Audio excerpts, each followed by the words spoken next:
So hi! Welcome and welcome back to my YouTube channel, and for today's tutorial, ituturo ko sa inyo kung paano nga ba mag-change ng font style sa ating Instagram post and comments. But first, kindly subscribe to my channel and don't forget to hit the subscribe button and the bell to notify you for my new updates. And if you want to learn more, just keep on watching and let's start.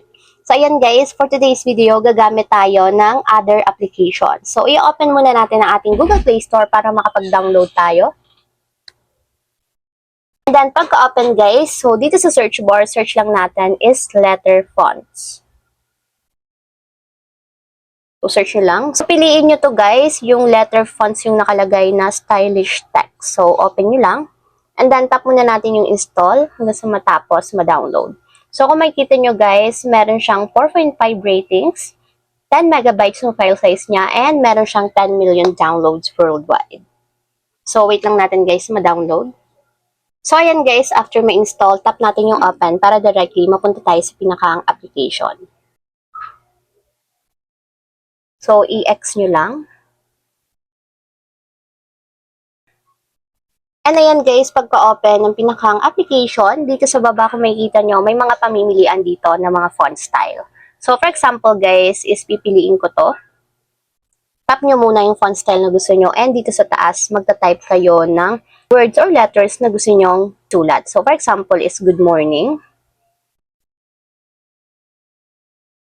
And meron din dito guys, mga smiley face. So, pwede nyo din siyang gamitin. So, ayan guys.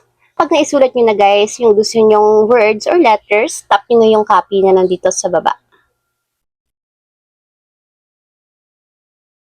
And ayan guys, copied successfully. So, punta naman tayo sa ating Instagram and magkikreate tayo ng post. So, mag-upload lang ako dito ng photo.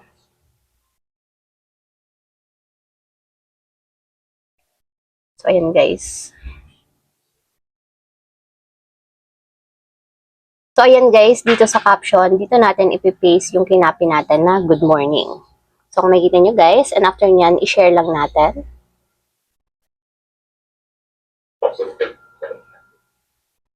So, ayan guys, nag-post na, and nakalagay dito sa caption is yung good morning. So, kung makikita nyo guys, nag-appear pa rin yung font style niya. And ganyan pa rin yung lalabas niyan kapag na-view yan guys ng mga followers ninyo. So, sa comment naman guys is ganun pa rin. Paste nyo lang din dito. So, ayan. So, yun pa rin yung mag-a-appear dito sa ating comment. So, naka-font style pa rin siya. So, ayun lang guys. Ganun lang kasimple kung paano ba mag-change ng font style sa ating Instagram post and comments. If you have a question, can you comment down below and don't forget to hit the subscribe button and the bell to notify you for my new updates. And thank you for watching!